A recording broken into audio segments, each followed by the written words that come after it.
After over a quarter of a century, it looks as though the civil war, which has disfigured the country once called the Pearl of the Orient, may be about to end.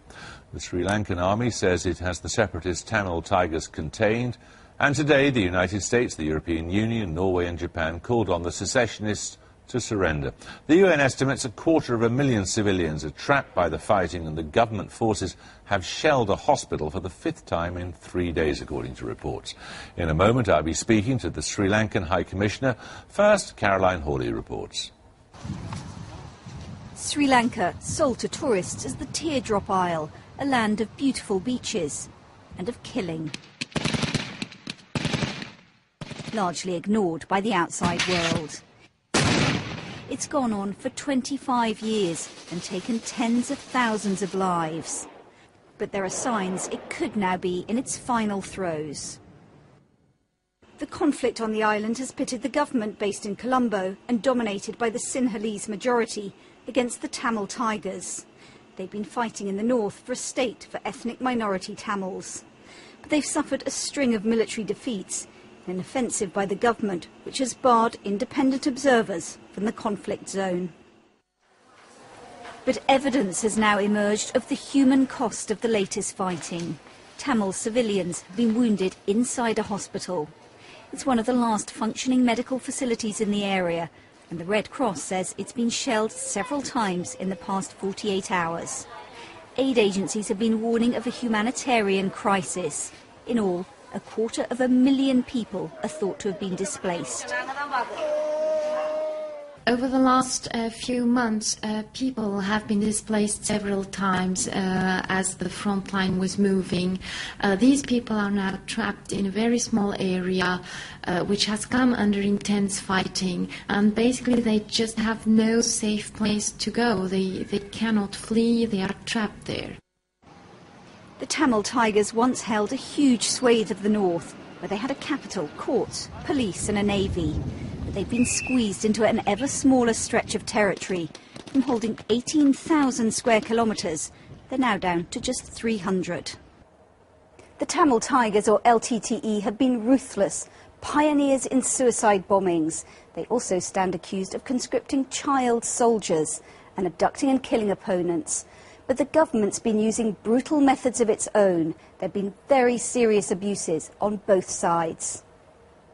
It almost is like both sides are in some sort of a perverse competition on who can inflict more damage on civilians.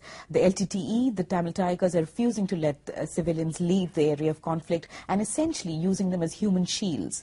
The government, on the other hand, is not just shelling civilian areas and hospitals, which are protected and committing grave violations of humanitarian law, but is also taking those who are fleeing into detention. And the government is now accused of trying to silence its critics as well. This was the funeral of a journalist last month. A television station was also attacked. The government denies involvement, but the country's defence minister has told the BBC that dissent is treason. I have only two groups, that is the people who wants to fight terrorism and the terrorists. Two groups. Either you are a terrorist or you're a person who's fighting the terrorists. The government now believes its fight is nearly over, victory within its grasp. Late last month it captured the last major rebel-held town. But with no plans for what happens next, no proposals for peace, it's hard to imagine there'll be no more Sri Lankan blood shed. The IRA fought for the liberating Northern Ireland without an inch of land being owned by them. This is a political problem. This needs to be resolved through a political solution. It is not a military problem to be resolved through military means. And without a political settlement, a win on the battlefield won't properly end Asia's longest-running civil war.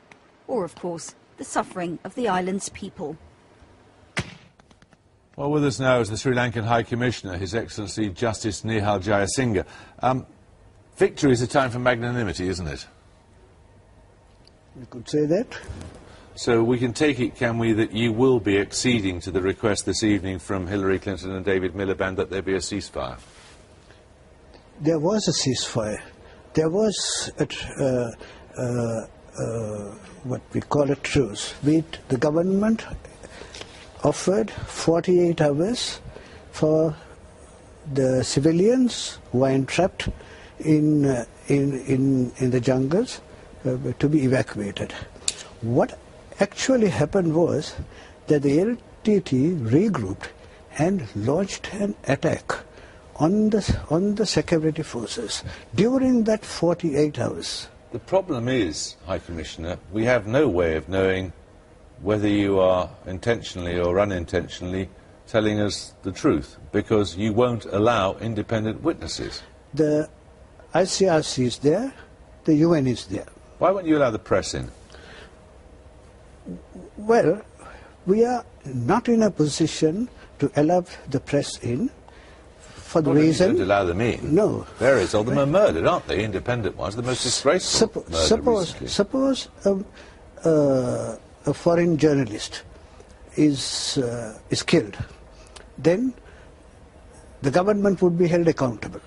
Right? No, they wouldn't. That's not how it works, as you well know, from journalists covering wars all over the place. And indeed, journalists have been killed covering the war in Sri Lanka. Right. But there is another dimension. If a journalist is taken hostage, then it becomes an international issue. So the government is committed to eliminating the terrorists in the first instance, and then the government will allow the journalists, aid workers, whoever wants to go and see what's going on. Because the government means well. Government wants these Tamil people are our people. They care for the well-being of the Tamil people. We want the Tamil people, we want to protect, save... Well, can you explain to us, if you wish to protect them, why your forces have been shelling a hospital? No, that's not true. Because the Sri Lankan government, Sri Lankan forces did not shell the hospital. There are the LTT firing from one side and the government retaliating. I want to make this point very clear, that Sri Lankan government never attacks, it only retaliates. Because this... Nonetheless, you have been firing into a hospital, correct? No, that's not true. Whether by mistake or not. Well, no. Of course, we've no way of independently verifying it, because you won't let journalists in to see. Right. But we take it from reports. You heard a spokesman there for the International Committee of the Red Cross talking about precisely what was happening there.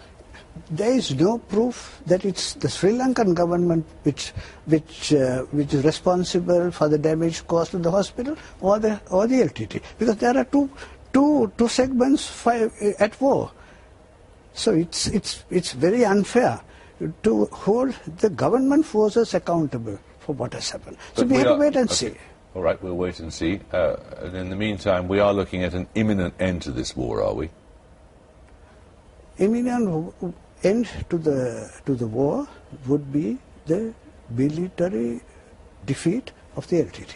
That's the only way this conflict can be resolved. We've been trying to talk to the LTT from 1980. We have been talking to them, and not with any success. So we will now eliminate the LTT, and then we will sit down to talking to the moderates, right? And we will address the issues. Okay, High Commissioner, thank you.